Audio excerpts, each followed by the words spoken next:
Hey there, folks. I'm Isaac, and I'm Space Marine 2. And I'm Claire, and I had a flashback. And this is... Make That Game! Where we pitch the latest, the greatest, new video game ideas. that won't ever get made. No. Well, no. Maybe. If you're into it, you can build it, listener. That's true. Yeah. Wait, was that flashback comment because I've said that before? No. Oh, okay. That's unrelated. Yeah. Is that a gaming related? That was... Is that Tears of the Kingdom? No, that was a Blades in the Dark reference. Oh, okay. All right. Tabletop gaming is gaming. You were just talking about tabletop gaming when you said what you were. I thought you said that. What did you say? I said Space Marine 2. That's a Warhammer thing. It's a video game based on the Warhammer 40K. How was I supposed to know that? IP by being in tune with the game and news. Awkward pause. I mean, I know 40K is a video game. How am I supposed to know which Space Marine you're talking about? The second one. I defined exactly which Space Marine. I thought that just meant like second in command Space Marine. Like I'm Space Marine 1 and I'm Space Marine 2. No? I wish that's how ranking systems worked.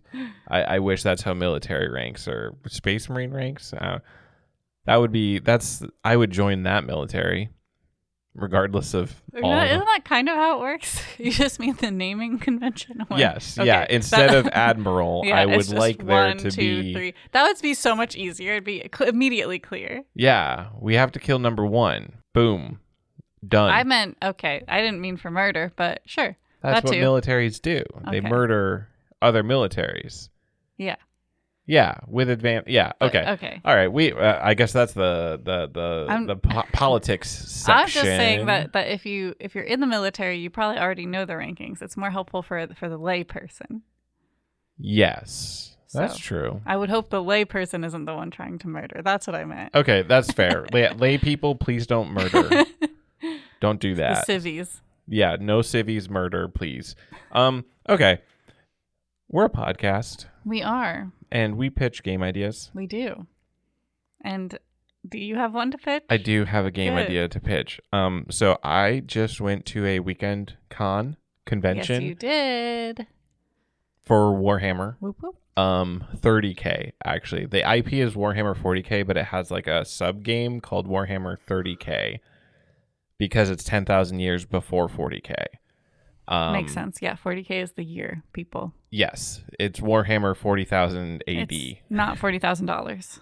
No, actually, you could easily spend $40,000. It is $40,000. I don't know who told you it wasn't $40,000. I'm gonna be, if it was me, I'm sorry for lying to you about my finances. Yes, 40,000 per year. Yes. So, yeah, I went to a weekend long con. And I have been to week-long Warhammer cons before, and that got me thinking, hello, make a video game. This is a deck, a card-based roguelike. Okay. Roguelite, I guess. Where no one will ever know. You are a person, you're going to a convention. Mm-hmm. All right? And the cards, your goal is to have, like, a fun time at the convention, and in order to do that, you have like a fun score, but you have multiple different scores like fatigue and hunger and bathroom. It's like Sims, okay, yeah. Right? Like the Sim stats and like a fun stat that you're balancing those. And I envision it being like to represent like the various events at cons, the things that happen at conventions. Specifically like wargaming convention. Yeah. So this is going to be specifically wargaming conventions because I don't know if like anime conventions or anything like works the same way. From my experience at like PAX East, it's not as frantic, I would say, as a wargaming event convention. But for those of you who aren't familiar with this, when you go to a wargaming convention, you sign up to play wargames, tabletop wargames. So in mine, I had a total of six rounds over between Friday and Sunday. So those were 2.5 hour rounds with 15-minute breaks in between. Besides lunch, there's the 45-minute break. So like the time can be limited, and you meet a wide amount of opponents and various other people at the convention and stuff. So to represent all of that, you go through the con via cards. So like a couple cards will be drawn, and then you pick which one to do. Like Slay Babies. Slay Babies? That was the first name that came to mind. What was that game? I never remember what that game was called. What game? We streamed it.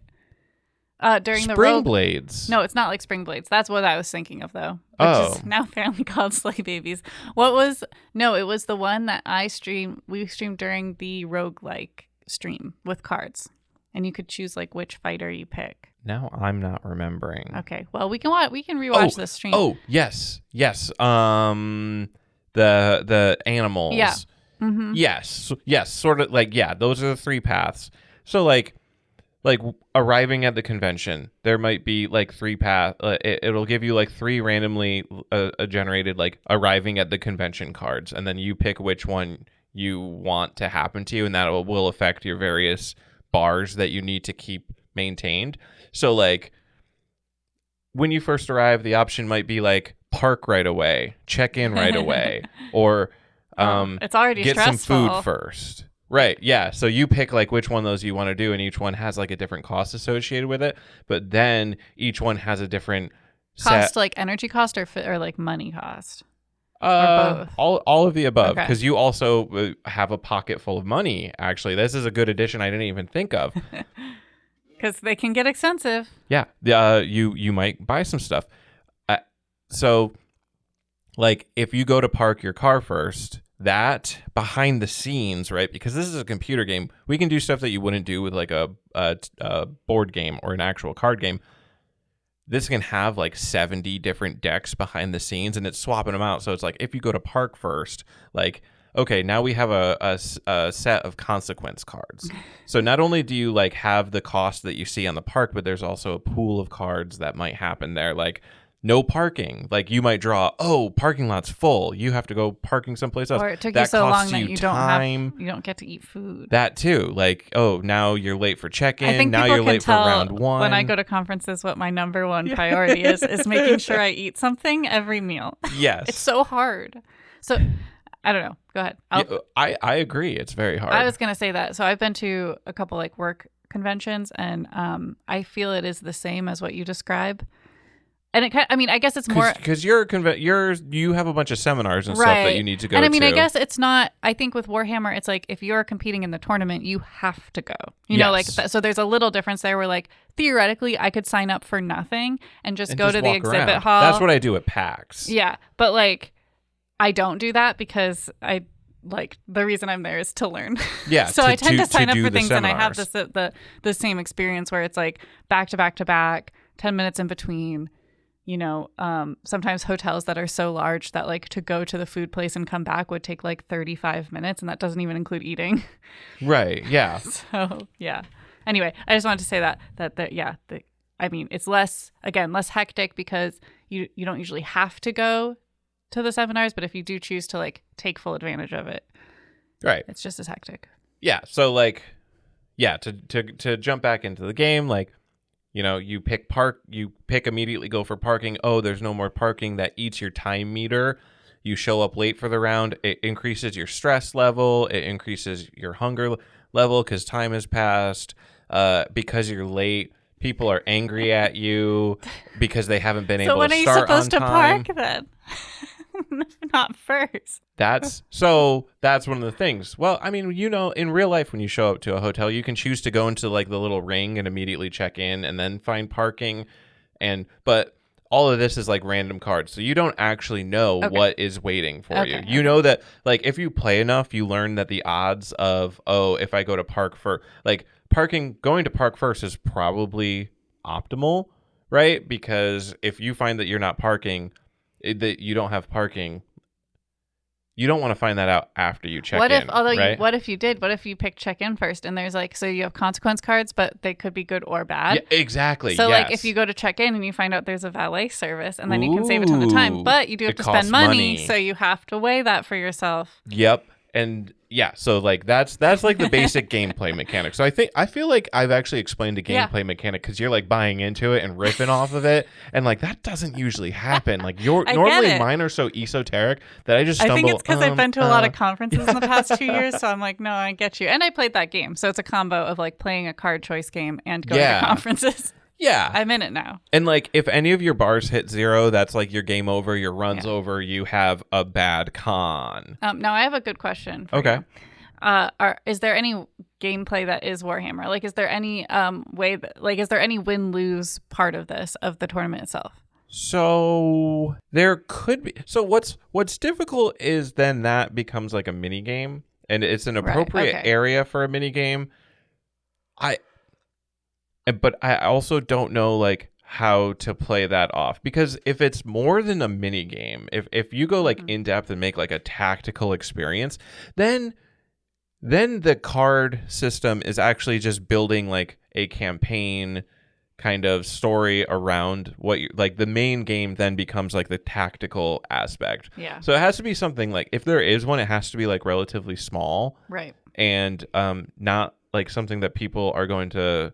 What if it's like just like a dice roll? What if it's just like you roll dice against an opponent? There we go. Oh, that's perfect. Whoever wins, that's the win. Yeah. Some choices, you see some choices and they have dice rolls associated with them, and it might even give you like a chance, and you could even do that beyond just the actual games themselves, like a coffee. Like having a coffee in the morning might give you more energy for the rest of the day. Like if you had to stay up late, if you had like a bad bed or like a party above you as like a consequence card, you could have like a dice roll with coffee, like in 3 card draws, roll a dice. If you get like double ones or something, bathroom hits you. You have to like it drains to minimum. You like have to do that immediately because that's what coffee does to you. That's a potential consequence. You like, and then it's like, okay, do I try to hold it in for the next round, or do I like interrupt the game immediately? And then also involved in this, your opponent, you might represent like a single game as multiple choices, and those might have multiple dice rolls. And if you do things that like make your opponent sad or angry at you, like that behind the scenes changes the consequence deck. Like you get like slowly more and more like bad opponent cards, whereas if you make choices that keep your opponent like happy, even if they're bad for you, you get like good opponent cards, and like maybe they buy you a beer, but then it's the same problem. Like that increases your bathroom level, and it might make you have to like roll it, like interrupt like one of your card draws later, and you have to roll a dice to see if you can do something. Like all dice rolls might become harder because you're now inebriated if you have too much beer. This is chaotic. I feel like you can get a lot of stuff here. So like the Yeah, and some opponents might start off on the bad track, and then like you have to pick like the best way to placate them based on like some kind of text prompt. Like the opponent approaches the table with a frown and starts putting their stuff down and tells a story about like how their opponent like was so mean last game or something, and then you have like the choices are be like, suck it up, that's a tournament for you, or offer them a beer yourself, or like you can take it easy on them. Do they just have beer like at the tables? Like how much beer is happening at this event? Depends on the event, but like when I go to Nova, a lot of people have beers, and they will beer you, and they will offer they'll offer you a beer. Actively walking around drinking. Is that legal? I hope it is. Otherwise, I'm snitching on a lot of people right now. I just feel like normally you can only drink in bar designated areas. I've never seen like wander around the hotel with your beer in your hand, but I guess I think the idea is probably that you're only supposed to drink the beer at the gaming tables. Maybe that's the workaround. Maybe like you're not supposed to open. I'm also used to New Hampshire liquor laws, which are like hella weird. Oh yeah. No, I wasn't there. But yeah, that's the game. And you keep going through until you either complete the convention, get home on Sunday.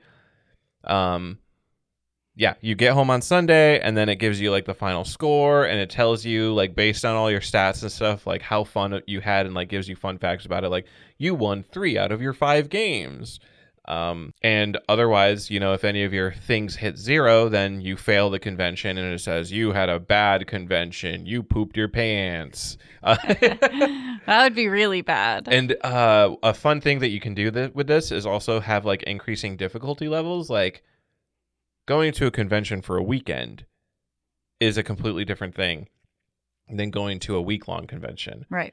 Which is completely different from going to a cross-country convention. And they all have like different things. And like starting as early as like the flight choices or fly versus drive, depending on the distance, if that makes sense, or like take the train, carpool with your friends, like, and then the longer the convention and the further away it is, that's considered the higher difficulty level because the choices are harder and more things can go wrong. And yeah, I think that there's a lot of scope for expansion and such, or just making this like a very large kind of unpredictable game. Because if you have a small card, like the big thing is it's going to have a huge amount of cards and like various decks, and the less cards, the more predictable, the easier it is to just win the game, and like then you never feel like you have to pick it up again. But every single time you should get a new con experience with this. Yeah, wow. Well, that's very in depth. Thank you. I spent all weekend thinking about it instead of winning games. Hey, you won some games. I did win 2 of my 5. That's pretty good. Yeah, and it was not to brag, but it was against 2 of the power players. Oh. Actually, one of them might not have been a power player, but they were playing like a power army, I would consider. And a lot of people were like, there's nothing we can do against this guy. And I did beat that guy. And you said, what if there is? What if there is something What we if can me, do? the dumbest guy here, can just do it? Can just do it with my dumb stuff. Good. And it was pretty good times. Do people like your paint jobs? Actually, we can talk about this offline. Yeah. No, I'm going to tell everyone online. They hated them. They actually broke all my models. No. I don't know. No one like direct. I think some people said, cool. We're going to talk about it offline. What am I doing? Oh my. Do you have a game idea? Kind of. So I think unless you have a different discussion, I think we can use my game idea to lull into a discussion. Okay. Does that work? Yes. Okay. Well, it depends on your game idea, I guess. Well, so it's not really a game idea. That's why it's like, so we're going to take okay. why I couldn't come up with a game idea today and use it as a discussion. Okay. Because let's see. Here's my first idea. So I played Blades in the Dark today. I'm in a Blades in the Dark. That is another tabletop game. This one's an RPG, not a war game. No, I'm telling the listener. Okay, yeah. I'm telling the listener that our theme today is tabletop. Yeah, this is a tabletop RPG, like D&D, but better in my opinion. Okay. And I was like, Baldur's Gate, very popular game. Could we Yes. make a Blades in the Dark video game? And I started thinking about it, and I was like, I'm not sure, because Blades in the Dark, the mechanics that I like that make it different from D&D, make it, I think, very difficult to gamify. So that's what I'd like to discuss. Okay, yes. So disclaimer, I have not played Blades in the Dark. Dave's in the Dark. Blades in the Dark. Dave's in the Dark sounds like a really good spoof, though. Yeah, let's work on that. Yeah, that's what the game's going to be called. Yeah. We can't. Dave's in the Dark. Blades in the Dark CRPG, computer RPG. Okay. So I only vaguely know of the mechanics. I've never looked through rules. I know of concepts. I don't actually know specifically how most things work. But from my understanding of what you've told me, it sounds like the key thing that would stop it from like being easily translatable to a video game is the flashback system, because the flashback system... But that's the best system. But yeah. Yeah, the flashback system is basically a way of retconning. Yeah, so the idea of Blades in the Dark, the concept behind it was partially, and this is all information I'm gathering from like various podcasts, and also the DM who's running this game, or GM who's running this game, who also gleaned a lot of his information from podcasts, but also reading the books. So, take it with a grain of salt. Email us, makethatgamepodcast@gmail.com if you have more Blades in the Dark lore. But part of the idea was to get out of the planning loop that a lot of D&D games can be into, where you're just talking over and over about like your plan. That is a very frustrating part of GMing. Yeah. So the idea here is that you pick like the method of attack. So in today's session, it was, of course I forget, like it was attack. I forget what the actual word is. Direct assault? Yeah, assault, something? I think. Yeah, okay, assault. So you just pick assault. You're like, we're going to assault this thing. You don't even have to know exactly how. You have like a general idea, but the idea is you say that and then you're in the game. Yeah. And you have an amount of items, like your load carry-in to each score. So you pick the number. Like I picked 5 for this one. And then during, as we need things, I get to say, oh, I have a gun. I use my gun. And then I check off one of my slots. Oh. So I don't have to know that I have a gun until I need it. But I can only do that 5 times. Yes. And then the flashback mechanic is like, say we're in a tight bind and we can't think of what to do. We can say, well, actually, before this score, I went to my friend who makes bombs and I made a specialized non-shrapnel grenade that's going to help us right now. Is that something that actually happened today? Because Yeah, that's very yeah. specific. Okay. Yeah. All right. Yeah, Cool. We had a really interesting one where we had to cave in a zombie creation machine and then also kill a bunch of zombies. Okay. But now we have access to tunnels all across the city. Wow. Anyway, but it was we don't usually do things like that. So that was a different type of thing for our crew. But anyway, yeah, so I guess and also it's not turn-based. That's also the hard thing. Like there's no initiative. It's just kind of do what you want. And I will say that our GM is very good at like making sure people are, I mean, he kind of has us do turns because if one person's doing more or like, you know, he'll be like, hey, you haven't done something in a while. Why don't you do something? Okay. Dungeon World works in a very similar way where instead of having like an initiative order, the GM just kind of decides who's narratively appropriate to act. Right. And but the GM keeps it going. Is Blades in the Dark, is that how it's supposed to be? Or are people supposed to be shouting over each other? Do you know like from the rule book? Yeah, I don't have a rule book. I didn't buy one. Wow. Folks, can you believe it? We just have PDFs of our character that we fill out. We don't have like anything else. You don't have like the full set of rules. Well, he does. I would assume that the GM in the rules is instructed to kind of narratively focus, people, like go around narratively. We'll kind of do it too. Like, you know, okay, we're faced off with like ghost stuff, and we have a whisperer on our team whose like whole thing is ghost. So usually we'll say like, hey, this like you're up, man. You know. Yeah. Ghost time. So you can do it as a crew too. But if we had just been like kind of twiddling our thumbs, and you know, then our GM would have to be like, "Hey, you do ghost, right? Like, maybe it's your turn. You're Mr. Ghost. Get ghosting." I was joking at today's session because he had to intervene a lot, and I was like, "Man, we're getting so much advice from our conscience today. Wild." But yeah, so that's why. So because it's so freeform, and yeah, that's why I struggle because like Baldur's Gate basically just leans into the generic RPG turn-based game format with the backup of D&D and like D&D spells, and they're even going to stop doing that. So yeah. So I was like, how do I make Blades in the Dark? Like, how do I make? I guess, you know, maybe we can talk more about it. Like when you translate something from one language to another, you're not trying to make it exact. Yeah. You're trying to capture the vibe. So like the essence. The essence of this more freeform. Well, obviously we can't be quite 100% freeform. So it's going to be an action game, I think. Yeah. I think it has to be like you are in like a first person or maybe even third person, but like you are in direct control of a character. There's no turn-based anything. Like you are controlling one person.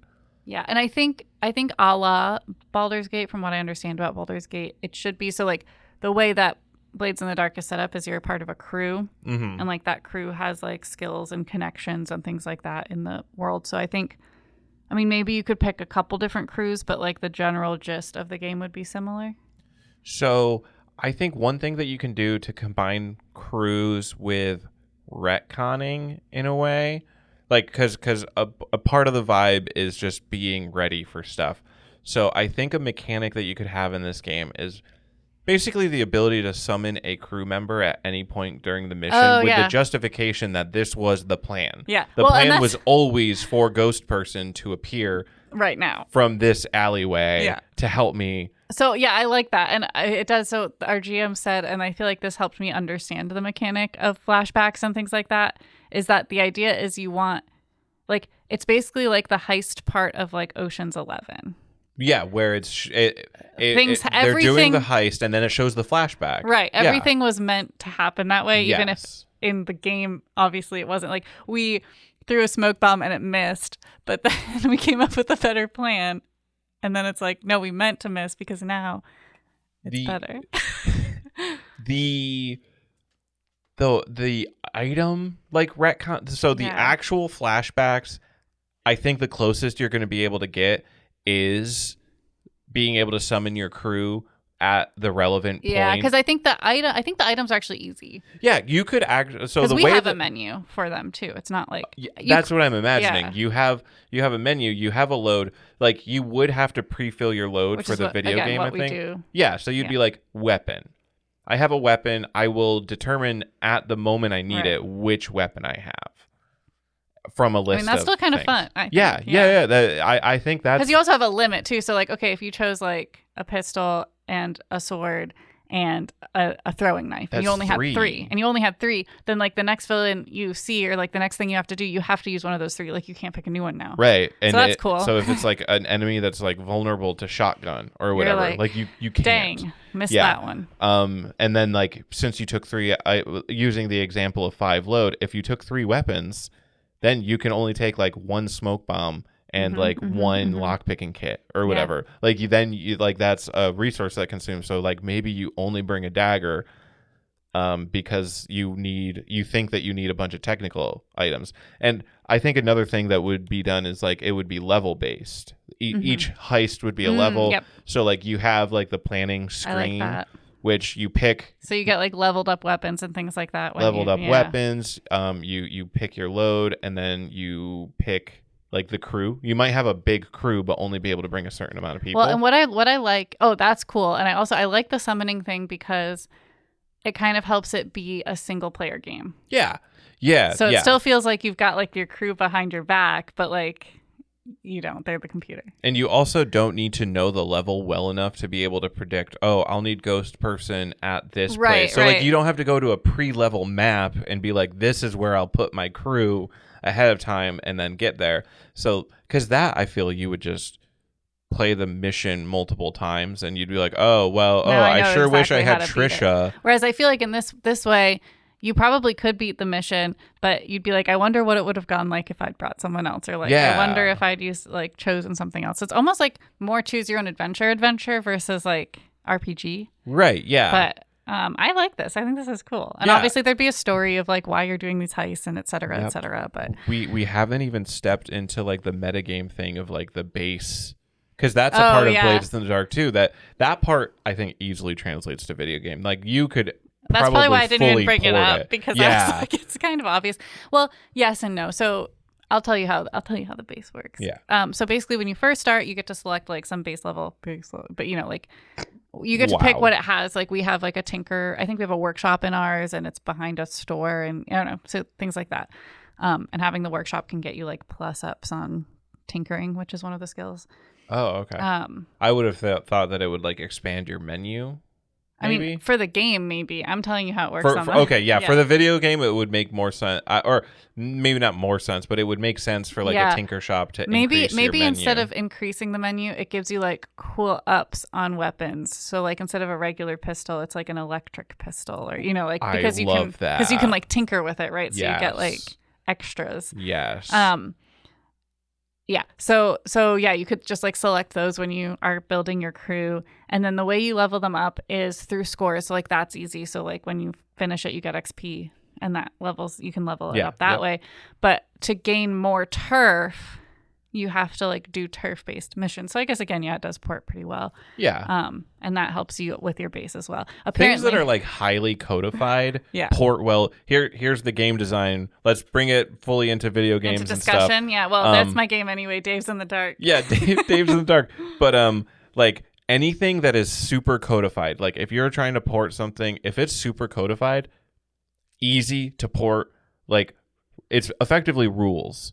I mean, in this case, it is literally rules, but I'm also thinking from like a literature standpoint. Like if they go in depth into how a magic system works, like that's Bridgerton. Codified. Or Bridgerton, yes, that has like codes of etiquette. It's like this, and this. It's like a literal list. Yep, you can code rules into a game super easy, unless the rules are do whatever you want, which is like what flashbacks basically are. Yeah. And then the other compounding factor with like flashbacks specifically is retconning is a difficult thing to implement because like the computer program needs to know, Yeah. like flashback seems so open form. Well, okay, like, here's a way, and I don't think we should make. I like the fix we did, but I was thinking back to Oregon Trail days. Now I did play Oregon Trail 5, which was I think one of the most like fancy ones. Like it was like one of the latest released.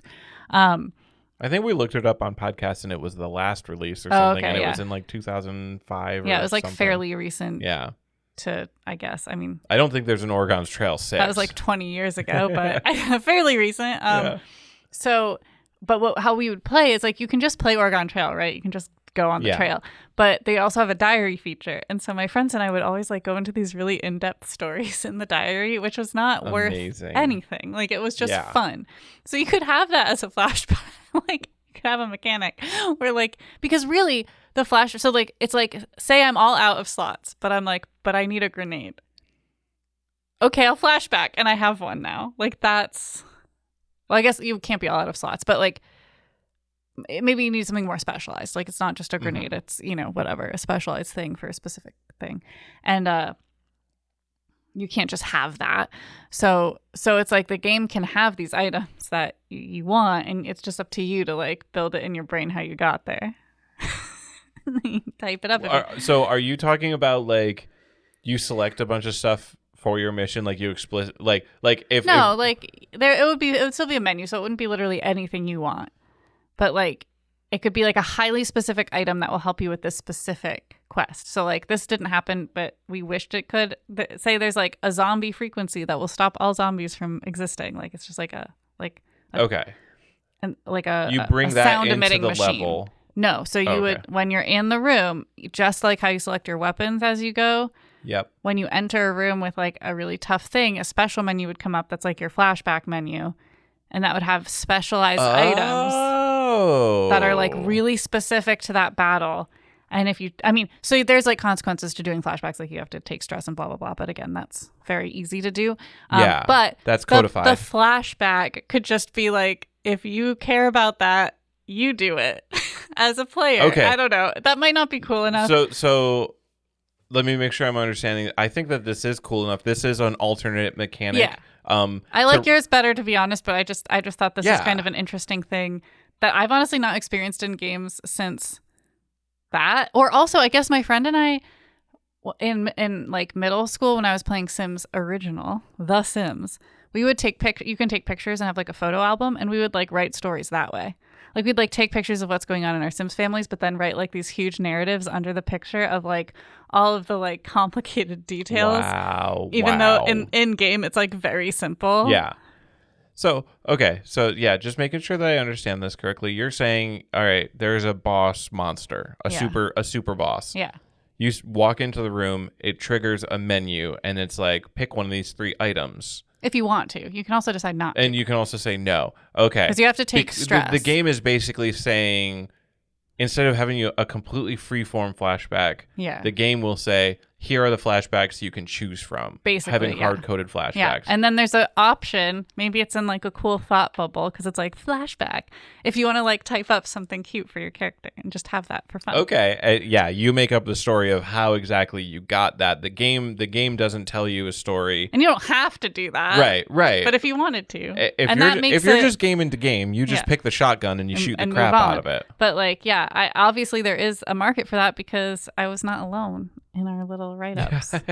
Yeah, a lot of people love that like role-playing aspect, even in non-role-playing games. One could argue that I would say Oregon Trail's a role-playing game. And so is Sims. I would argue. Sims, I would say no. Because you're not playing as anybody. You're God. I don't think it's an RPG if you're God. Is this a bigger discussion? This is a bigger discussion because, I mean, you could theoretically conceive of a video game where you are God and it is playing a role, correct? Okay, if you're gonna do that, but I don't think... but not even in the sense, because like if we break down a role-playing game to a game where you play a role, Mario is a role-playing game. There's more to it than just playing a role. No. But I'm talking about role-playing in like the non-video game specific sense. Like in The Sims, you are describing role-playing. talking about the characters and like the stories. That's not I would call that like fiction writing.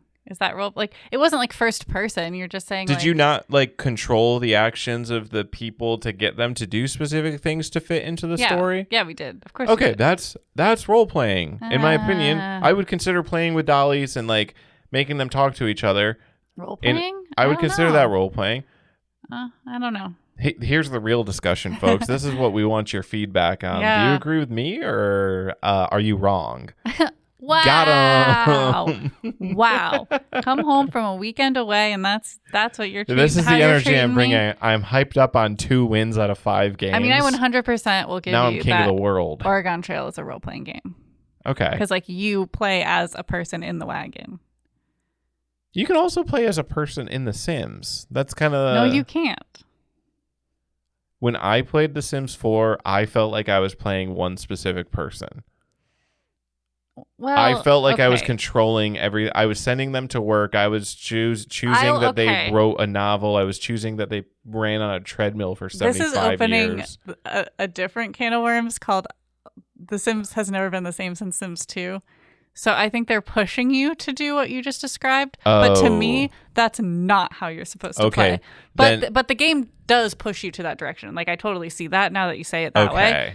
But like from the context of other Sims games, I absolutely don't. So yeah, that's it's a whole different. Okay.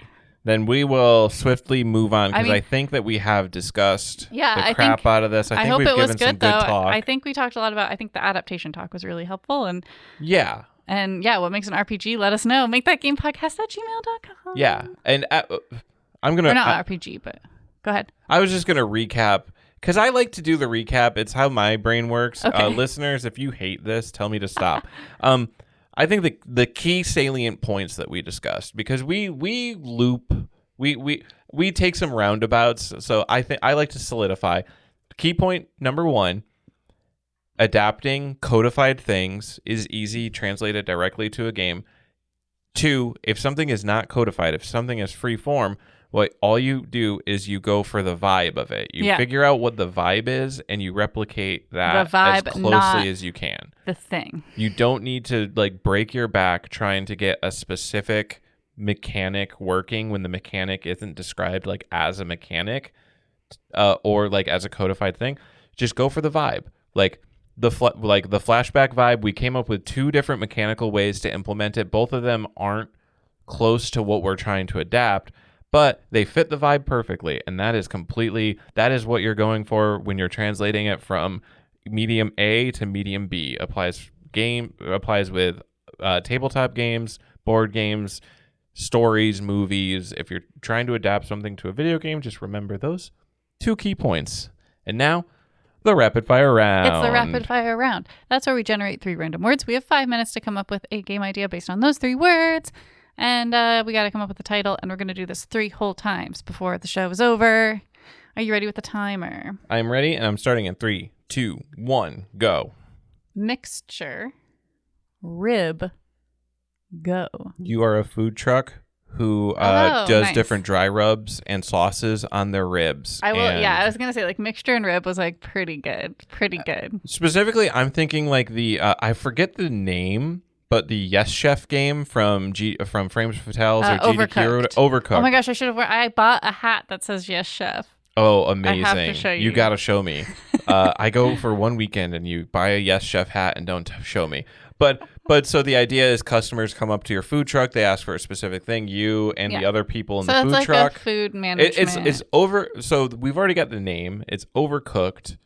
Cool. No, we can't. We're not allowed to do that. We decided we're not allowed to do that. We've said that before, that we're not allowed to do that. Fine. But we can do a food management game. Yeah.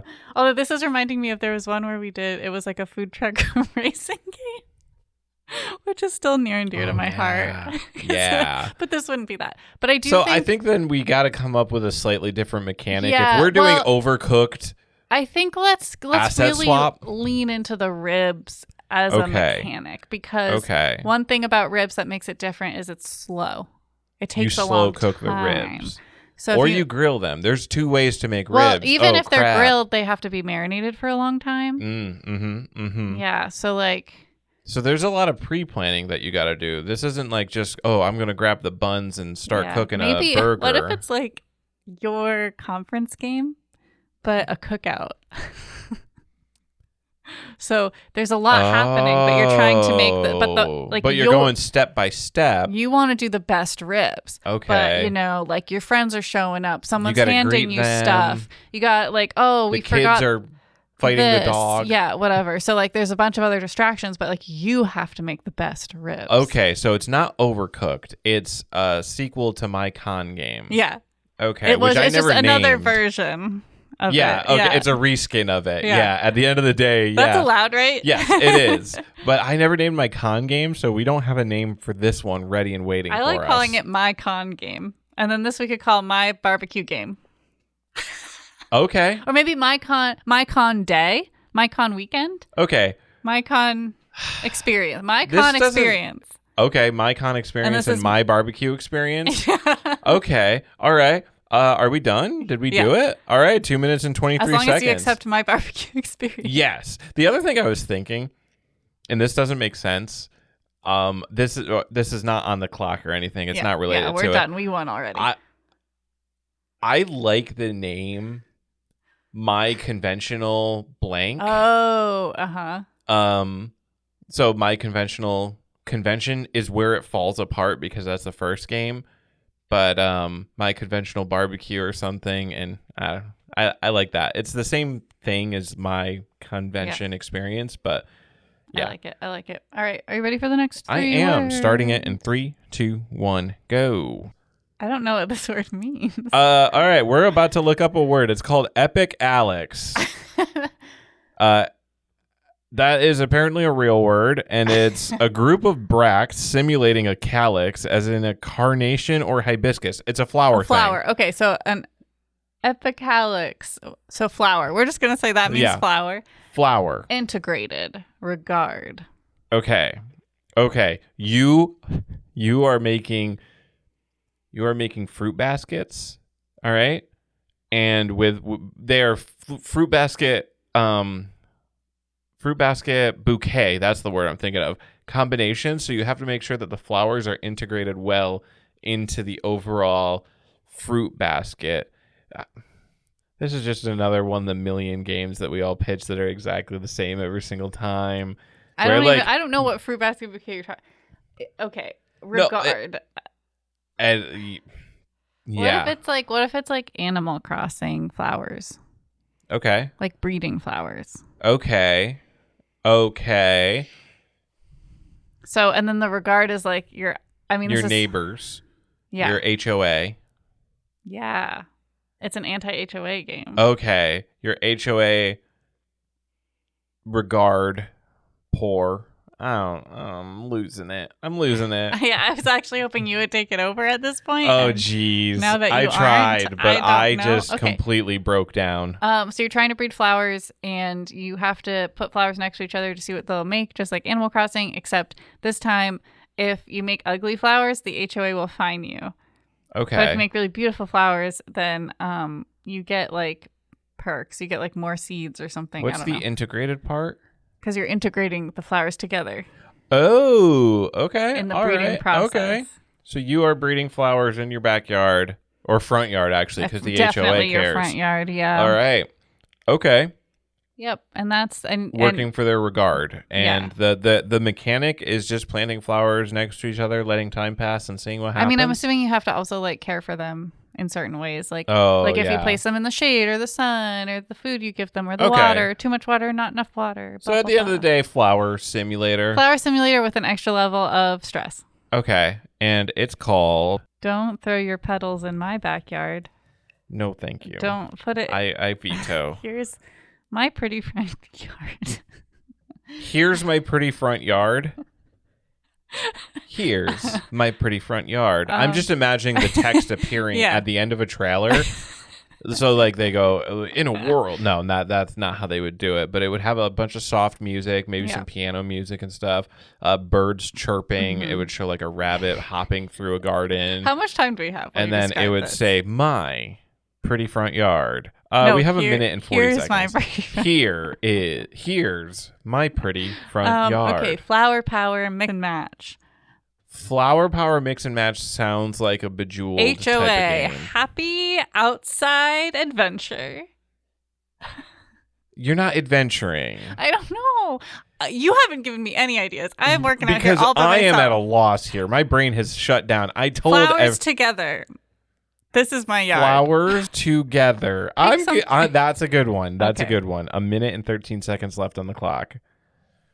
Hoo boy. I'm sorry that I was no support. I think my brain has like officially busted. Like, I just spent 3 days playing games. Are you still yeah, no, we got to do one more. Right. We got to do one more. Okay. I'm starting. I noticed that you generated Sorry. that. Sometimes you start without I knowing, so. Yeah. Motivation, wine, WINE, average. We already have a wine game. We do. But okay. Motivation and average are kind of odd to have together. You are a wine mom. Okay. You are completely average. And you want to make yourself exciting and fun. Ooh, okay, this is cool. Oh, but you have to you're battling against social norms. You're battling against social norms. And the thing is you lose if you touch a glass of wine. Oh, so you also you don't have to be sober, but can't drink wine. Yes, you don't have to be sober. This isn't an Alcoholics Anonymous game. You just have to not take wine. But there's always people like offering you wine because you're surrounded by other wine moms in your HOA community. Well, so I think what happens is you have to like go slow enough that people let you do what you're doing. So like if you just like the first day in the game you put on like your heavy eyeliner and your cool outfit, then they'll all shun you. Oh, yes. So you have to start with like, I'm just wearing like fun socks today. Yes. Okay. But the first thing you do is stop with the wine. That's why it's the wine mom. Right. And that's why that's the thing. Like you can't touch the wine. Right. Yes. And I'm thinking like, it's like a top down view, like a Legend of Zelda Link's Awakening kind of view.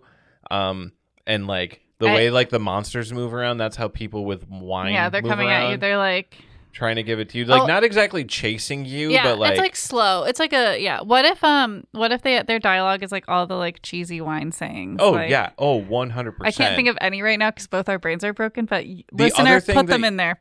Yeah, the other thing that you have to do is you have to rip down all the live, laugh, love signs in your house. yes, and you have to like. Because now I'm imagining when you say Link's Awakening, it's like you can have your house, but you can also like go out to town. So you can like buy new clothes. You can't buy wine. But you can't buy wine. And you have to like avoid people in like the mall because they're going to like accost you about like your outfit and be like, want to go to that wine bar? Paint and sip. Okay, night. we've nailed it, I think. But what's the name? Wine for me? No thanks. I'm trying to think of like one of the like wine mom phrases. Live, laugh, love is the ultimate wine mom phrase. But also, like, don't talk to me until I've had my third glass of wine. Wine a little, laugh a lot. Yes. Uncork and unwind. Oh, can we go with just that? What if we did uncorked? What if that? Oh, uncorked. Okay. Yeah, Yes. So we're done? I think we got it. 2 minutes and 5 seconds left. Folks, we did a whole episode. Are you proud of us? You should be. Just before we go, I just want to share a couple more. It's okay to whine a little. Life is what happens between coffee and wine. A day without wine is like, just kidding, I have no idea. Is there a big ellipsis? No, there's just three. Just three little. I would, but you want to do more, right. You want to do more. Yeah, anyway, I just thought I'd share a couple. Good. A couple more. Good. Tell us your favorite wine mom quote. Please do. MakeThatGamePodcast@gmail.com. You can also find us on Instagram @MakeThatGamePod and TikTok, and you can DM us there. Also find us on Twitch, twitch.tv/MakeThatGame. We're going to be streaming live on June 30th, right before SGDQ begins, for our party bus. All right. Yes, we will. I think usually it's at like 9 or 10 a.m. I think 10 Eastern. I think so. Yeah. So we'll post it, but yeah, we'll stream for an hour, and then we're gonna take us all over to the GDQ stream for the start of the marathon. It's gonna be really exciting. You can also find us on YouTube, youtube.com/@MakeThatGame to watched replays of our lives, and I think that's it. So if you heard a game today that you feel like you need to play, the only way to do that is if you get out there and make that game.